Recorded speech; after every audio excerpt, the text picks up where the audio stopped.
if we are always working to be better than we have been. The Constitution established that determined democracy with its first three words, declaring the people as the source of the government. The Articles of Confederation hadn't done that. The Magna Carta hadn't done that. Only the Constitution says the government exists because the people are the source of the reason it exists. They immediately followed those first three words with the words to form a more perfect union.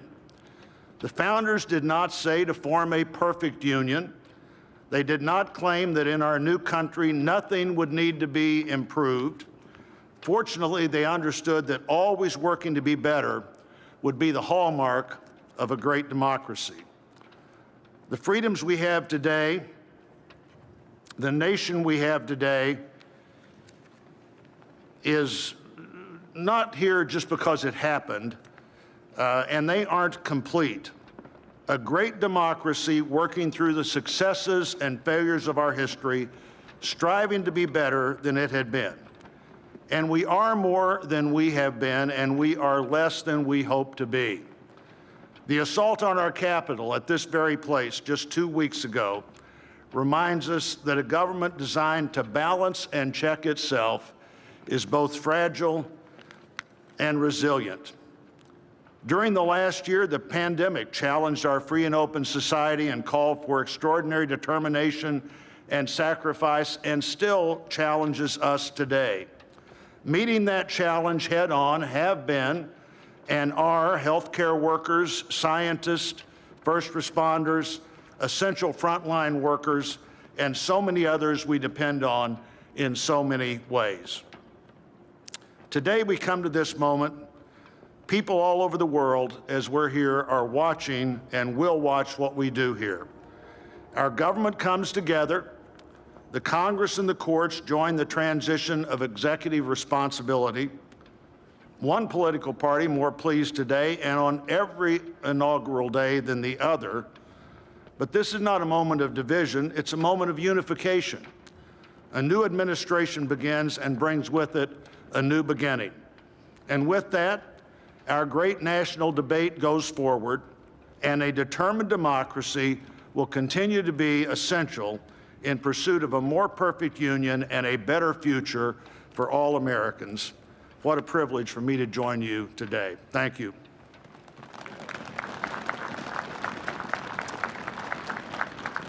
I'm pleased to call to the podium a longtime friend of the President-elect and his family, Father Leo O'Donovan, to lead us in an invocation.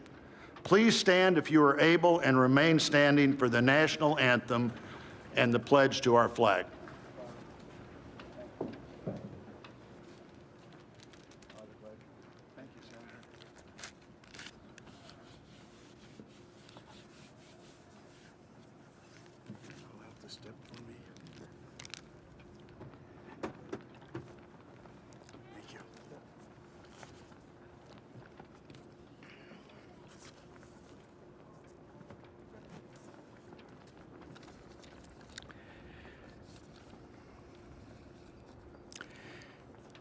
Gracious and merciful God, at this sacred time we come before you in need, indeed on our knees. But we come still more with hope and with our eyes raised anew to the vision of a more perfect union in our land, a union of all our citizens to promote the general welfare and secure the blessings of liberty to ourselves and our posterity. We are a people of many races, creeds, and colors, national backgrounds, cultures, and styles, now far more numerous and on land much vaster than when Archbishop John Carroll wrote his prayer for the inauguration of George Washington 232 years ago. Archbishop Carroll prayed that you, O Creator of all, would assist with your Holy Spirit of counsel and fortitude the President of these United States, that his administration may be conducted in righteousness and be eminently useful to your people. Today we confess our past failures to live according to our vision of equality, inclusion, and freedom for all. Yet we resolutely commit still more now to renewing the vision, to caring for one another in word and deed, especially the least fortunate among us, and so becoming a light for the world. There is a power in each and every one of us that lives by turning to every other one of us, a thrust of the Spirit to cherish and care and stand by others, and above all, those most in need.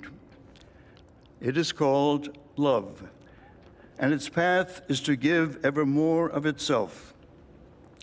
Today, it is called American patriotism, born not of power and privilege, but of care for the common good, with malice toward none and with charity for all.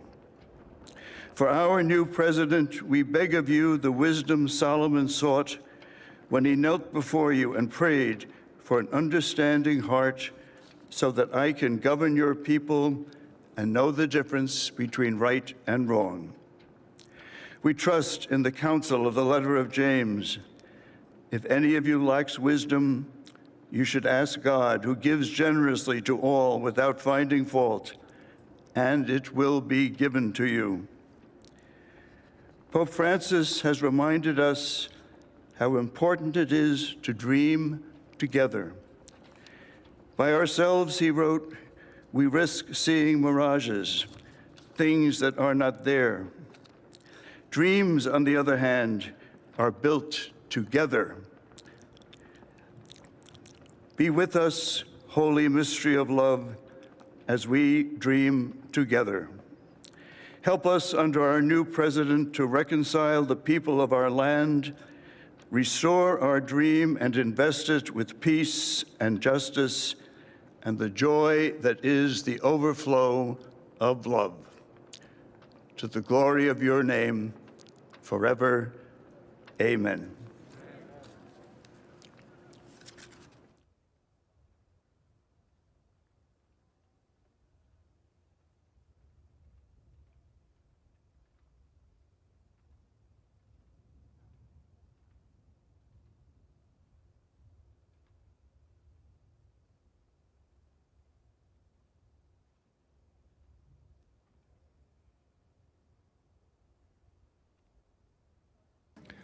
Ladies and gentlemen, please remain standing for the presentation of our national colors by the Armed Forces Color Guard, the singing of our national anthem, and for the Pledge of Allegiance.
Ladies and gentlemen, here for the singing of our national anthem, accompanied by the President's own United States Marine Band, please welcome Lady Gaga.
Ladies and gentlemen, please welcome from the City of South Fulton, Georgia Fire and Rescue Department, President of the International Association of Firefighters, Local 3920, Fire Captain Andrea M. Hall, for the reciting of the Pledge of Allegiance.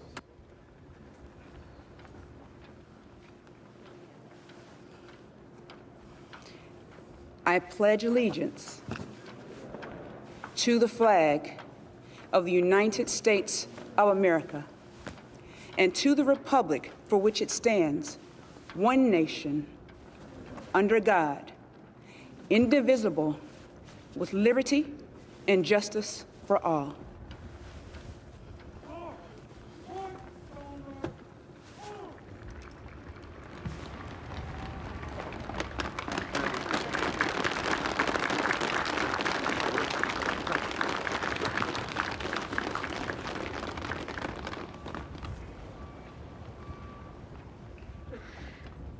What you are all about to be part of, America, is a historic moment of firsts.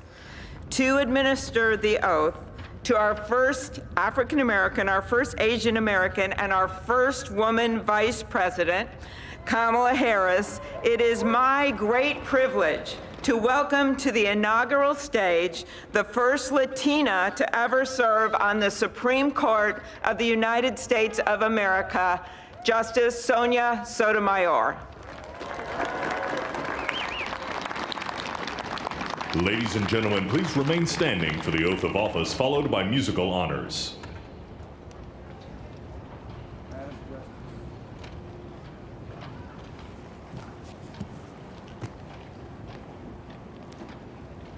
Please raise your right hand and repeat after me. I, Kamala Davy Harris, do solemnly swear I, Kamala Davy Harris, do solemnly swear that I will support and defend the Constitution of the United States that I will support and defend the Constitution of the United States against all enemies, foreign and domestic, against all enemies, foreign and domestic, that I will bear true faith and allegiance to the same, that I will bear true faith and allegiance to the same, that I take this obligation freely, that I take this obligation freely, without any mental reservation or purpose of evasion, without any mental reservation or purpose of evasion, that I will well and faithfully discharge that I will well and faithfully discharge the duties of the office on which I am about to enter. the duties of the office upon which I am about to enter. So help me God. So help me God. All right.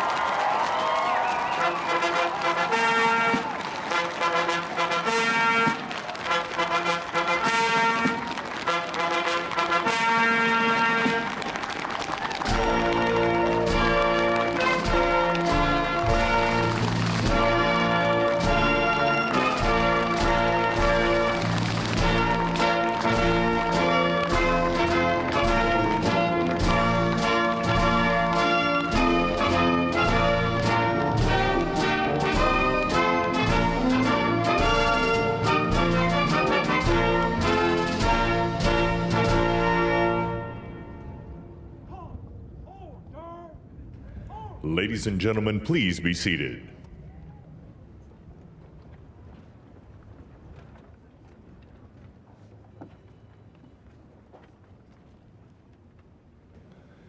Please welcome Jennifer Lopez to perform This Land Is Your Land and America the Beautiful, accompanied by members of the President's own United States Marine Band.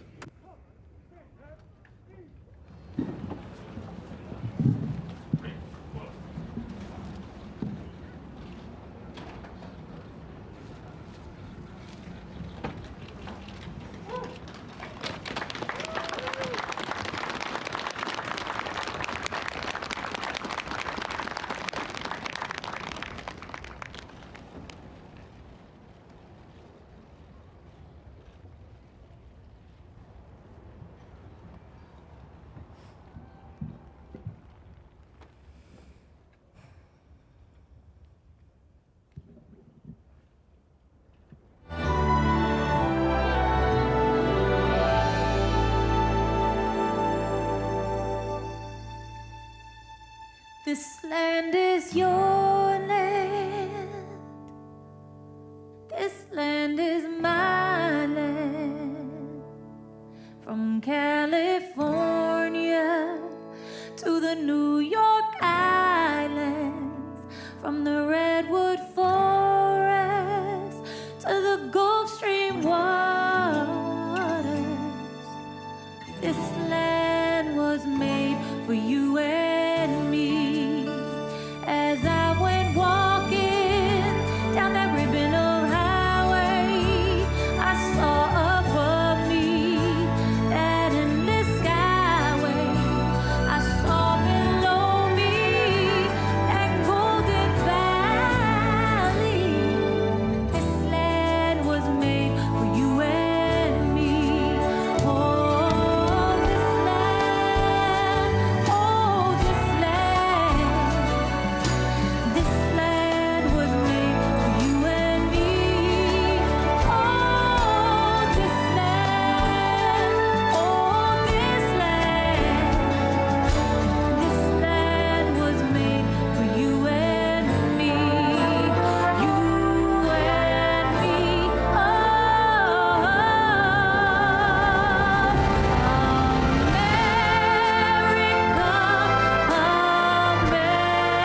America, God shed His grace on thee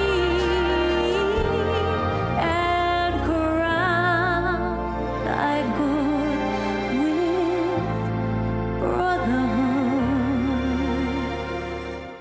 From sea to shining sea.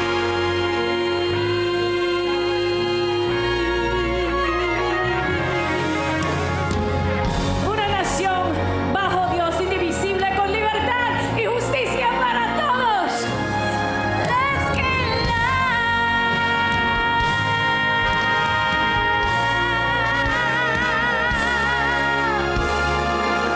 This land was made for you and me.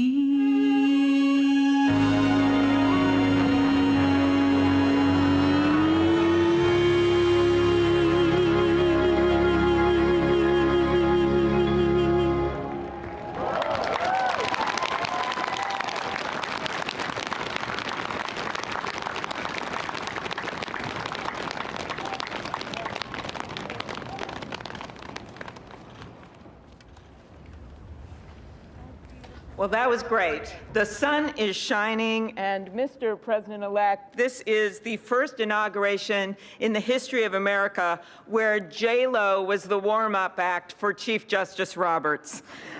With that, it is now my distinct honor to introduce the Chief Justice of the Supreme Court of the United States, John Roberts, to administer the presidential oath to the next President of the United States, Joseph R. Biden.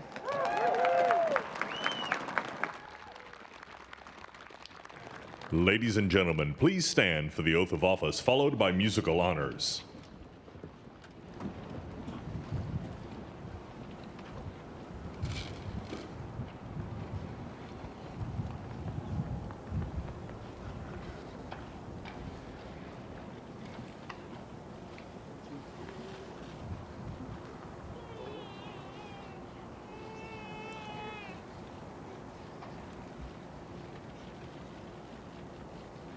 Please raise your right hand and repeat after me. I, Joseph Robinette Biden, Jr., do solemnly swear I, Joseph Robinette Biden, Jr., do solemnly swear that I will faithfully execute that I will faithfully execute the office of President of the United States the office of President of the United States and will, to the best of my ability, and will, to the best of my ability, preserve, protect, and defend preserve, protect, and defend the Constitution of the United States. the Constitution of the United States. So help you God. So help me God. Congratulations, Mr. Thank you. President.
Ladies and gentlemen, please be seated.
My fellow Americans, a moment we have all been waiting for.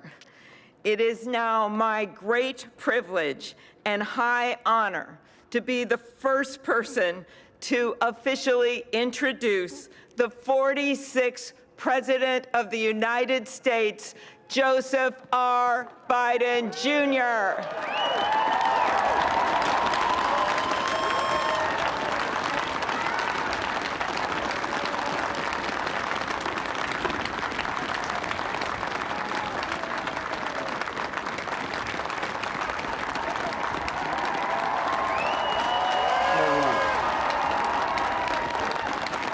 Chief Justice Roberts, Vice President Harris,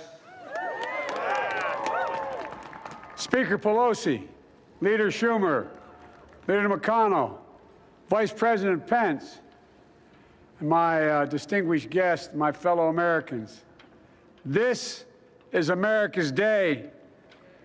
This is democracy's day, a day of history and hope, of renewal and resolve. Through a crucible for the ages, America has been tested anew, and America has risen to the challenge. Today, we celebrate the triumph not of a candidate, but of a cause, the cause of democracy. The people, the will of the people has been heard, and the will of the people has been heeded. We've learned again that democracy is precious. Democracy is fragile. And at this hour, my friends, democracy has prevailed. So now, on this hallowed ground where just a few days ago, violence sought to shake the Capitol's very foundation, we come together as one nation, under God, indivisible, to carry out the peaceful transfer of power as we have for more than 2 centuries. As we look ahead in our uniquely American way, restless, bold, optimistic, and set our sights on the nation we know we can be and we must be. I thank my predecessors of both parties for their presence here today. I thank them from the bottom of my heart. And I know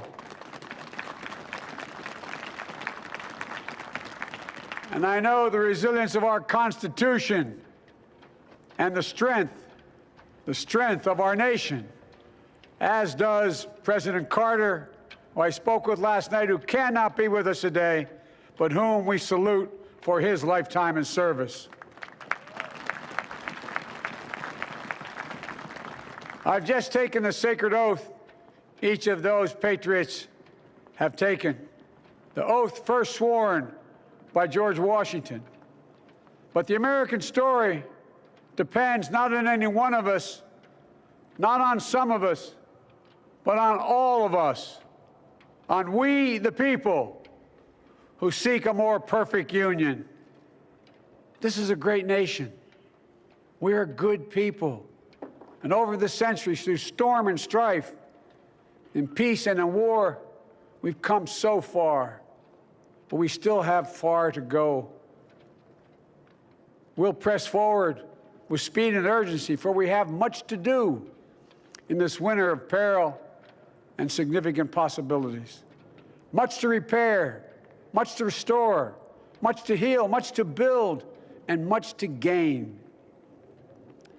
Few people in our nation's history have been more challenged or found a time more challenging or difficult than the time we're in now. Once-in-a-century virus that silently stalks the country has taken as many lives in 1 year as America lost in all of World War II. Millions of jobs have been lost. Hundreds of thousands of businesses closed. A cry for racial justice, some 400 years in the making, moves us. The dream of justice for all will be deferred no longer. A cry for survival comes from the planet itself, a cry that can't be any more desperate or any more clear. And now, a rise of political extremism, white supremacy, domestic terrorism, that we must confront and we will defeat. To overcome these challenges, to restore the soul and secure the future of America, requires so much more than words. It requires the most elusive of all things in a democracy: unity. Unity. In another January, on New Year's Day in 1863, Abraham Lincoln signed the Emancipation Proclamation. When he put pen to paper, the president said, and I quote, "If my name ever goes down into history, it'll be for this act, and my whole soul is in it." My whole soul is in it. Today, on this January day, my whole soul is in this, bringing America together, uniting our people, uniting our nation. And I ask every American to join me in this cause.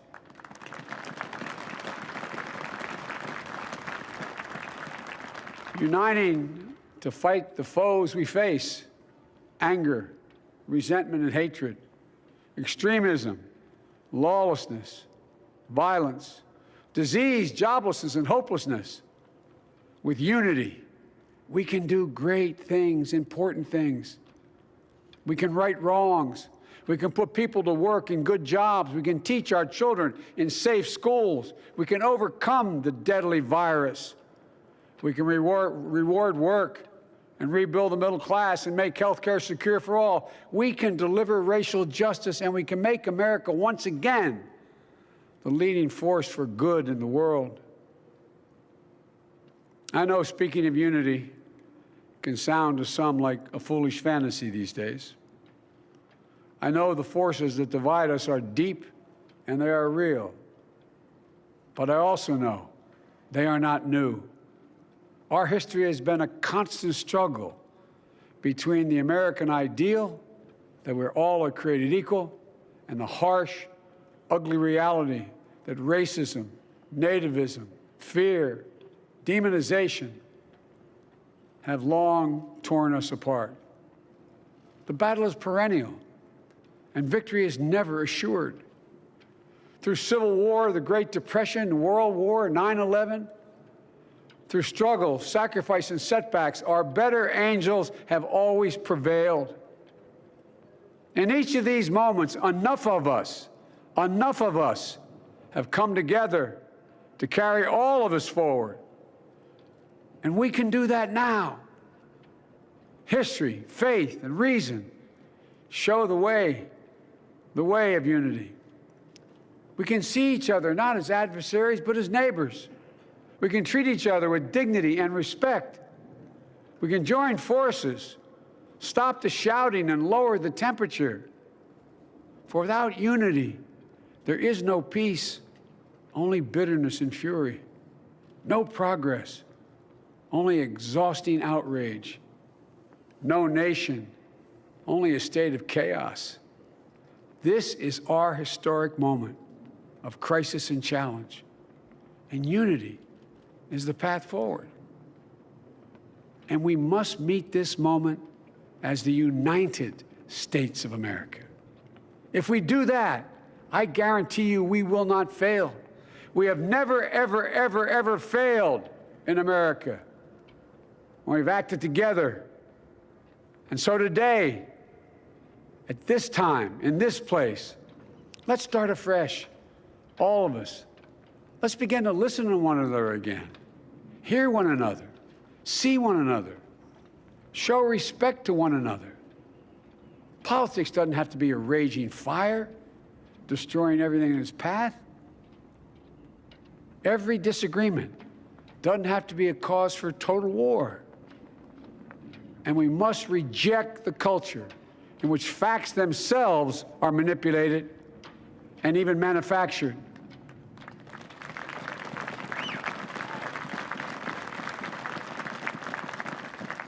My fellow Americans, we have to be different than this. America has to be better than this. And I believe America is so much better than this. Just look around. Here we stand in the shadow of the Capitol Dome, as was mentioned earlier, completed amid the Civil War, when the Union itself was literally hanging in the balance. Yet we endured. We prevailed. Here we stand, looking out on the great mall where Dr. King spoke of his dream. Here we stand where 108 years ago, at another inaugural, thousands of protesters tried to block brave women marching for the right to vote. And today, we mark the swearing in of the first woman in American history elected to national office, Vice President Kamala Harris. Don't tell me things can't change. Here we stand across the Potomac from Arlington Cemetery, where heroes who gave the last full measure of devotion rest in eternal peace. And here we stand, just days after a riotous mob thought they could use violence to silence the will of the people, to stop the work of our democracy, to drive us from this sacred ground. It did not happen. It will never happen. Not today, not tomorrow, not ever. Not ever.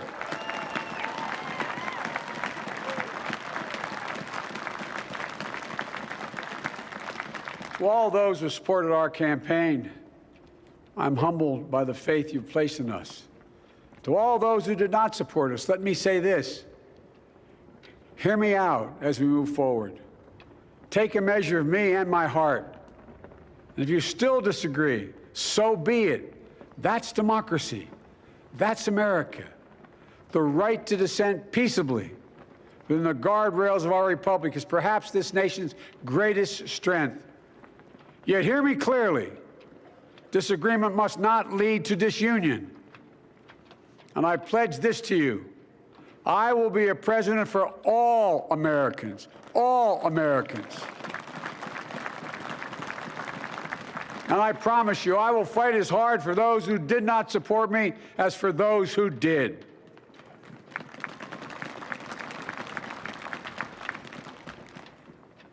Many centuries ago, St. Augustine, a saint of my church, wrote that a people was a multitude defined by the common objects of their love.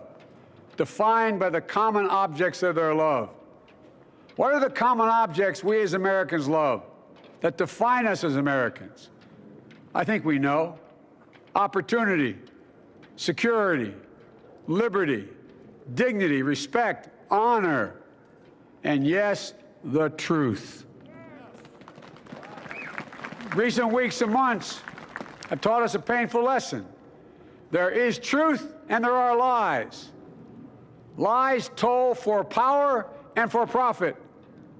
And each of us has a duty and a responsibility as citizens, as Americans, and especially as leaders. Leaders who have pledged to honor our Constitution and protect our nation, to defend the truth and defeat the lies. Look, I understand that many of my fellow Americans view the future with fear and trepidation. I understand they worry about their jobs. I understand, like my dad, they lay at bed at night, staring at the ceiling, wondering, can I keep my health care? Can I pay my mortgage? Thinking about their families, about what comes next. I promise you, I get it. But the answer is not to turn inward, to retreat into competing factions, distrusting those who don't look like you, or worship the way you do, or don't get their news from the same sources you do. We must end this uncivil war that pits red against blue, rural versus urban, conservative versus liberal. We can do this if we open our souls instead of hardening our hearts, if we show a little tolerance and humility, and if we're willing to stand in the other person's shoes, as my mom would say, just for a moment, stand in their shoes.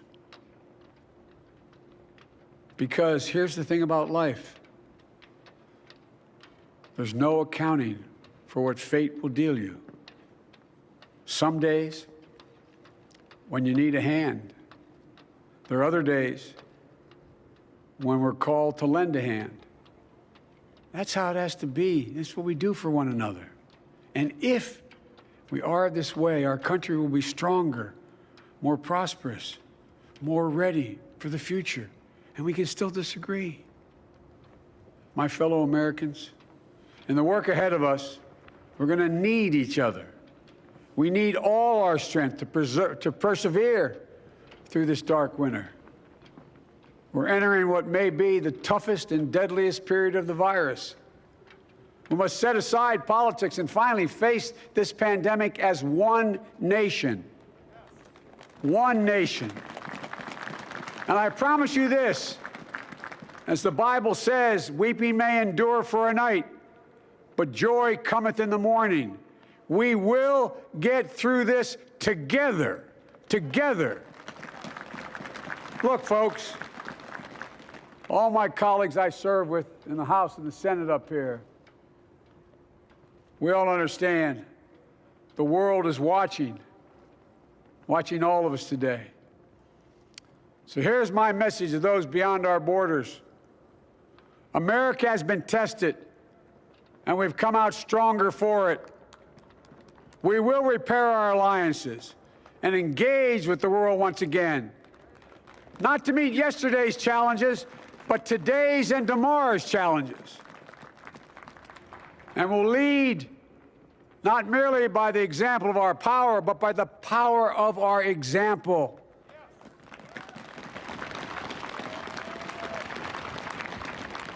We'll be a strong and trusted partner for peace, progress, and security. Look, you all know we've been through so much in this nation. And in my first act as president, I'd like to ask you to join me in a moment of silent prayer. Remember all of those who we lost in this past year to the pandemic. Those 400,000 fellow Americans, moms, dads, husbands, wives, sons, daughters, friends, neighbors, and coworkers. We'll honor them by becoming the people and the nation we know we can and should be. So I ask you, let's say a silent prayer for those who've lost their lives and those left behind, and for our country.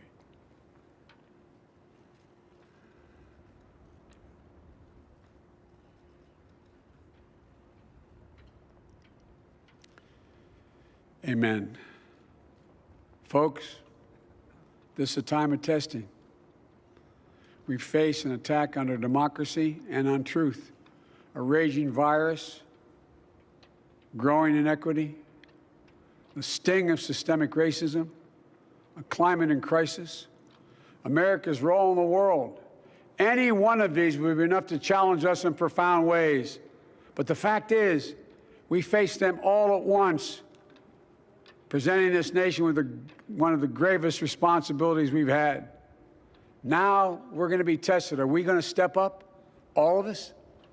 It's time for boldness, for there's so much to do. And this is certain. I promise you, we will be judged, you and I, by how we resolve these cascading crises of our era.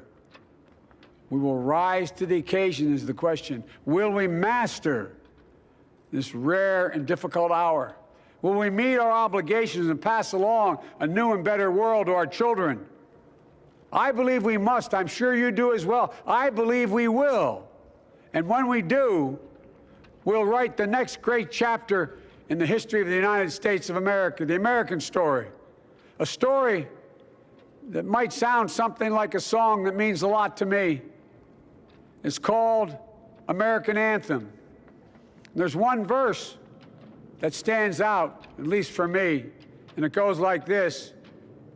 The work and prayers of century have brought us to this day. What shall be our legacy?